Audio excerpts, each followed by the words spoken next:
every time I walk into an office, I'm not a native German, like I'm not a citizen, I'm a nobody. And coupled with the fact that I'm African, I would always get no's. But then you'll be rest assured that the next day I'm going to be back in the office for as long as I get a yes.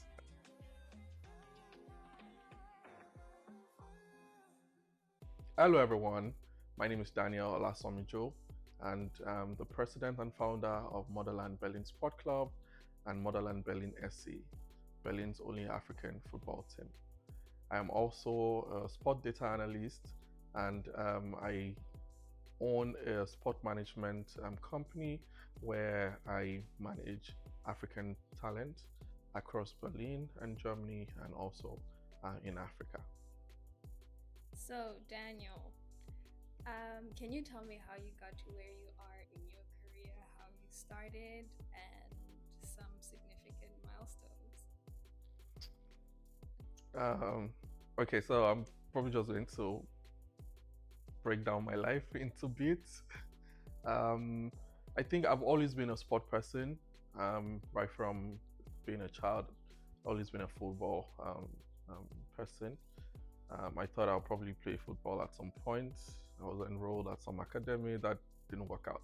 Anyway, um, but then being a sport data analyst started off when I got to Berlin, and I realized that I wanted to do more when well, when it concerns sport.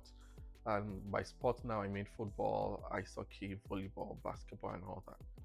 And then the opportunity came when I applied for a job. I got it. Long story. So I'm fortunate, and I'm fortunate to always be around sports stadiums all around Germany. But yeah, that's just an aspect of my life. The other aspect is Motherland Berlin Sport Club, which I consider my purpose. I think the journey started about 2 years ago, and while on this assignment of scouting talent and gathering sport data, I met some very interesting African talent, and I decided that they deserve better opportunities because, well, they're super talented. Um, because of the way Germany is, especially with paperwork and all that administrative stuff, it didn't kick off until last year when I really went for my purpose. It's super important to also note that it's usually not so easy, especially when it comes to sports and football in Germany. And I think with the support of a few friends and family, it's been a very interesting journey so far. What can you say was your biggest challenge in forming Motherland and in becoming a football club owner or president? I think at the beginning, just being intentional about what the dream or what my dream or what I assume would be um, motherland. I think that was very important. I was very intentional about it, and just being intentional made me very um, lucky. I don't know how that works, but yeah, in my head, that's how it seems like. I'm just going to give you a few examples. So every time I walk into an office, I'm not a native German, like I'm not a citizen, I'm a nobody. And coupled with the fact that I'm African, I would always get no's. But then you'll be rest assured that the next day I'm going to be back in the office for as long as I get a yes. I think at the start, that was very vital. You know, I was in everyone's face. And then even to today, I think they know me, the sport office, the finance office. They just be like, oh, that boy that owns a football club. So I think being intentional and being consistent um, have made us successful so far.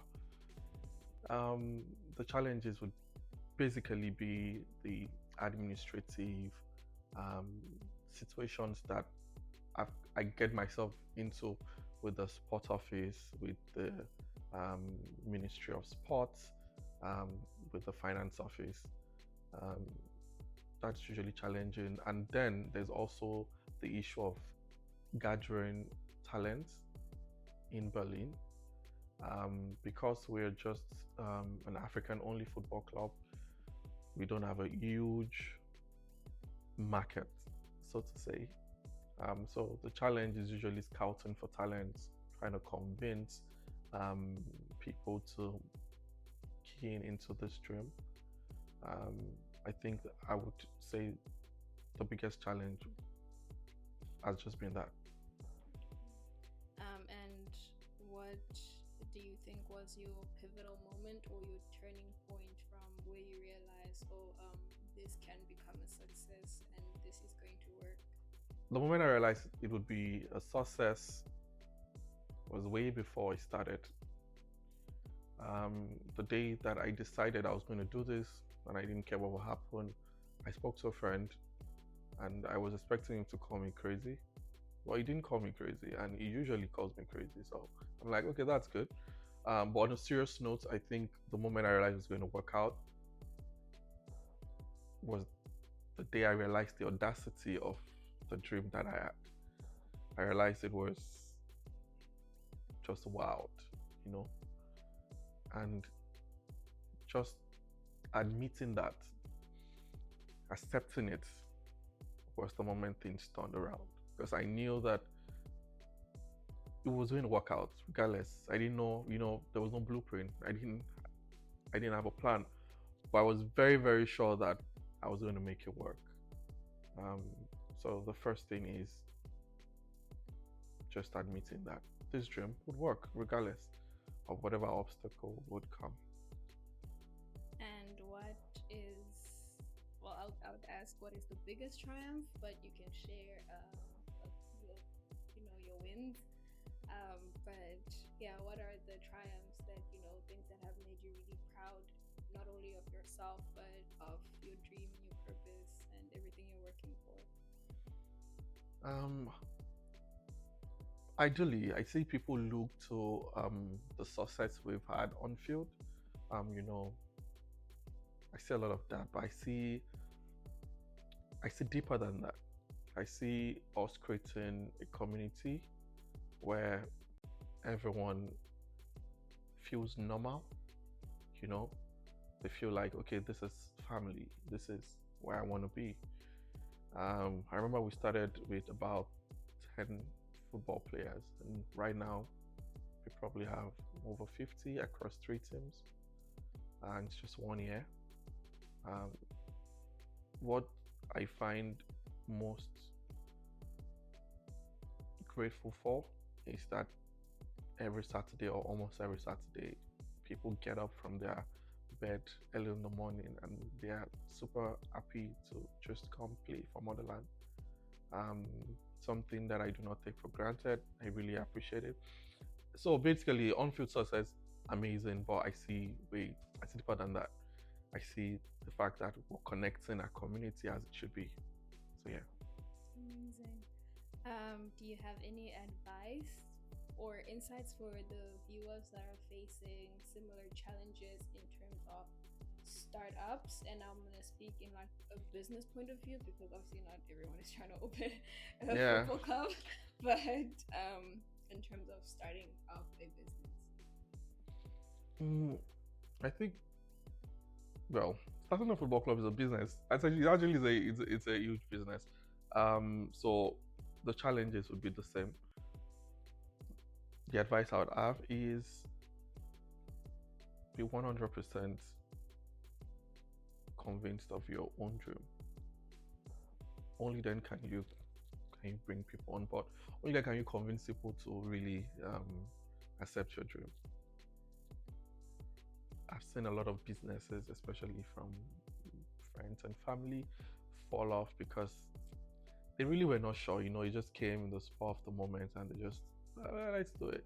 And then they really were not convinced about it. So I think, firstly, you have to be super, super sure. Even when you're not getting any positive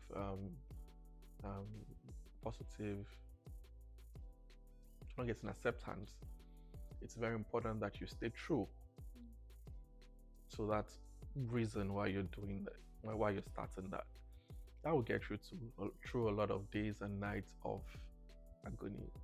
Um, like 2 or 3 times, I would just call up my friend, the sport director, and I'd be like, tomorrow we're shutting down Motherland. Like everyone should go away, and you'll be like, okay.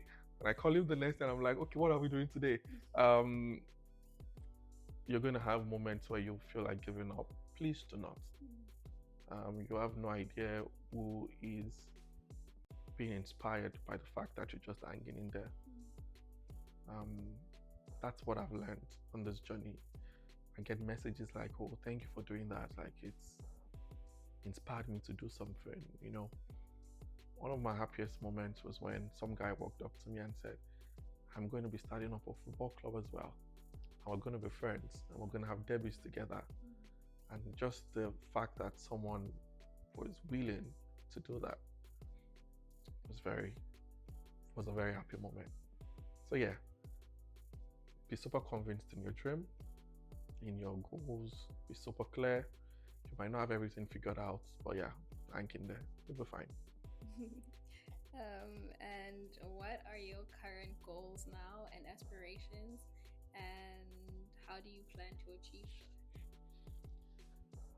Current goals would be to grow the community, not just the football club. Um, this year, I'm going to have 2 months of vacation. I never thought that would happen, but I just think about it, I'm like, I'm going to have 2 months. But when we're back, it's going to be a whole lot of, going to be involved in other sports, not just football. We're going to have basketball, boxing, chess. We're going to have a lot. And the reason why we're doing this is not because we can, even though we can. The reason is because our community is diverse. We have talented people who are not, they don't want to play football, but they want to be part of the community. They want to do something else. So for every African that would walk up to me and say, "Oh, I'm very good at table tennis," we're going to set up a table tennis club. So that's the dream in the next year. And long term, a female team will start next year. I'm super excited about that because they are not playing in the Freizeit League. They're playing in the main leagues. And if everything goes well in the next 10 years, they would be at the top of German football.